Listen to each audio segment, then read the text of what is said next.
आइए बच्चों, समास के अगले भेद द्विगु समास के बारे में जानते हैं। अभी तक हमने समास के जितने भी भेद पढ़े हैं उन सभी भेदों में हमने ये देखा कि अव्ययभावी समास ऐसा समास था जिसका पहला पद प्रधान था। कर्मधारय और तत्पुरुष ऐसे समास थे जिनका दूसरा पद प्रधान था। द्वंद्व समास ऐसा समास था जिनके दोनों पद प्रधान थे। और बहुव्रीहि समास ऐसा समास था जिनके की दोनों पद प्रधान नहीं थे, कोई तीसरा पद प्रधान था। तो इस प्रकार से अब ये आज का जो भेद है ये द्विगु समास है। और द्विगु समास में हम जानते हैं कि इसमें भी पहला पद होगा और दूसरा पद होगा, और इसमें भी कोई ऐसी विशेषता होगी जो कि हमें समास के बारे समझने के लिए आवश्यक होगी। यहाँ पर भी मैं पहले से आपको बता दूं कि दूसरा पद ही प्रधान होता है, दूसरे पद की प्रधानता होती है। तो अब आइए देखते हैं यहाँ पर द्विगु समास में पहला पद संख्यावाची होता है। संख्यावाची अर्थात किसी संख्या के बारे में बताता है, वह दूसरा पद संज्ञा होता है। अभी हमने देखा था तत्पुरुष समास, कर्मधारय समास और द्विगु समास। इनमें क्या अंतर है? तत्पुरुष समास में दोनों पद संज्ञा थे, दूसरे पद की प्रधानता थी। कर्मधारय समास में दोनों पद संज्ञा थे लेकिन उनमें विशेषण विशेष्य या उपमान उपमेय का संबंध था। अब यहाँ पर द्विगु समास है, यहाँ पर भी दूसरे पद की प्रधानता है लेकिन यहाँ पर पहला पद संख्यावाची है और दूसरा पद संज्ञा है। तो इस प्रकार से अगर हम थोड़ा सा अपने दिमाग में इन चीज़ों को बैठा लेंगे तो आसानी से हम समास लिखने में सक्षम हो जाएंगे। अब यहाँ पर देखिए उदाहरण भी दिया गया है, त्रिभुज, ट्रायंगल जिसको आप बोलते हो। त्रिभुज तीन भुजाओं का समूह, तीन भुजाओं का समूह क्या होगा? त्रिभुज होगा। तो यहाँ पर इसका विग्रह थोड़ा सा स्पष्ट करिए। त्रिभुज तीन भुजाओं का समूह, यह ग्रुप बता रहा है। तीन भुजाओं के ग्रुप को जो इंडिकेट कर रहा है शब्द वो है त्रिभुज। तो त्रिभुज क्या है? तीन भुजाओं का समूह। और इसमें कौन सा समास होगा? इसमें द्विगु समास होगा। ठीक है, अगला उदाहरण देखते हैं। यहाँ पर दूसरे पद की प्रधानता होती है, जो विग्रह होता है वो दूसरे पद के आधार पर होता है। जैसे नवरात्र, यहाँ पर नवरात्रियों का समूह, ये मतलब नौ जो है ये संख्या चेंज हो सकती है जो संख्यावाची है, लेकिन रात्रि जो है वो महत्वपूर्ण है, उसी के आधार पे इस नौ का महत्व स्पष्ट हो रहा है। ठीक है, ये विशेष है। अब यहाँ पर देखें और उदाहरण देखते हैं। यहाँ पर पहला उदाहरण दिया गया है त्रिवेणी। वेणी का अर्थ क्या होता है? धारा। वेणी का अर्थ क्या होता है? धारा। जैसे नदी की धारा बहती है ना? तो त्रिवेणी शब्द किसके लिए प्रयोग किया जाता है? गंगा, यमुना, सरस्वती के लिए। लेकिन यहाँ पर विग्रह हम कर रहे हैं, देखिए त्रिवेणी तीन धाराओं का समूह। तो विग्रह के आधार पर यहाँ पर तीन धाराओं के समूह के रूप में इसको प्रस्तुत कर रहे हैं विग्रह के आधार पर, इसलिए यहाँ पे कौन सा समास होगा? यहाँ पे द्विगु समास होगा।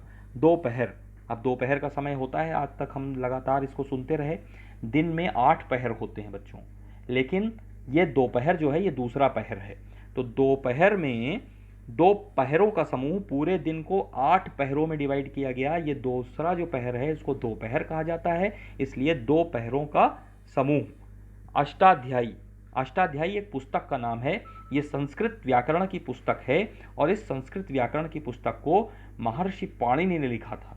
तो अष्टाध्यायी 8 अध्यायों का समूह है, तो यहाँ पर अष्टाध्यायी हो जाएगा द्विगु समास। और अगला है सप्तर्षि, 7 ऋषियों का समूह। 7 ऋषियों का समूह है, यह भी समूह का बोधक है, एक ग्रुप को इंडिकेट कर रहा है, इसलिए सप्तर्षि शब्द जो है ये भी कौन सा समास हो जाएगा? द्विगु समास हो जाएगा। चौराहा, 4 राहों का समूह, तो द्विगु समास। पंचवटी, 5 वटों का समूह, द्विगु समास। नवरत्न, 9 रत्नों का समूह, द्विगु समास। पंचतंत्र, 5 तंत्रों का समूह। तंत्र क्या है? एक जो कोई सिस्टम है उसको करने के लिए। पंचतंत्र, 5 तंत्रों का समूह। त्रिलोक, 3 लोकों का समूह। यहाँ पर लोक लिख गया है, इसको लोक कर लीजिएगा। 3 लोकों का समूह, 3 लोकों का समूह। ठीक है। चतुर्मुख, 4 मुखों का समूह। अगला है देखिए पंजाब, 5 आबों अर्थात नदियों का। आब क्या है यहाँ पर? नदियों, नदियों का समूह, 5 नदियों का समूह। पंचतत्व, 5 तत्वों का समूह। हमारा शरीर पंच तत्वों से मिलकर बना है, तो 5 तत्व क्या हैं ये?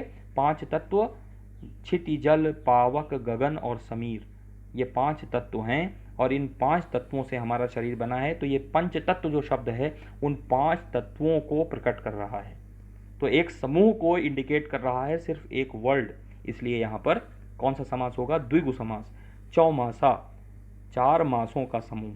ये जो बच्चों द्विगु समास, द्विगु शब्द है, इस द्विगु शब्द में भी कौन सा समास है? द्विगु समास है।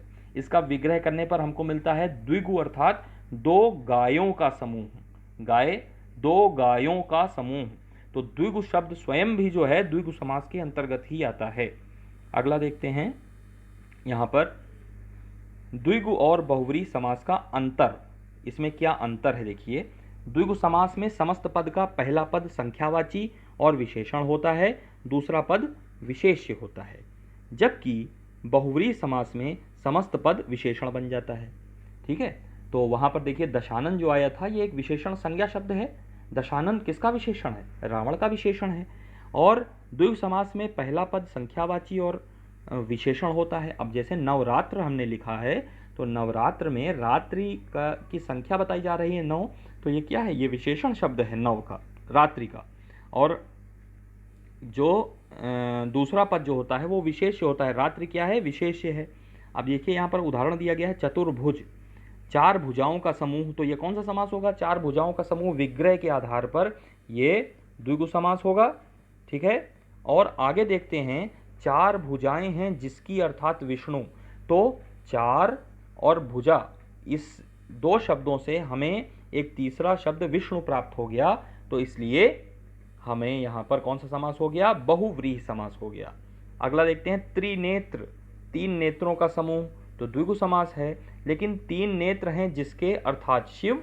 तो शिव जब हमें तीसरा पद प्राप्त हो गया, तो ये तीसरा पद जो है हमें जब मिल गया, तो यहाँ पर बहुव्रीहि समास हो गया।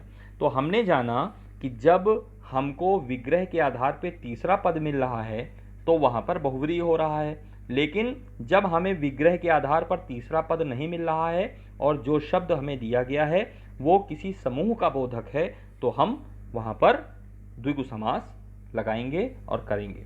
तो यहाँ पर देखिए आप आपसे जो पूछा जा रहा है कि निम्नलिखित दिए गए समस्त पद का विग्रह कर समास का नाम लिखिए।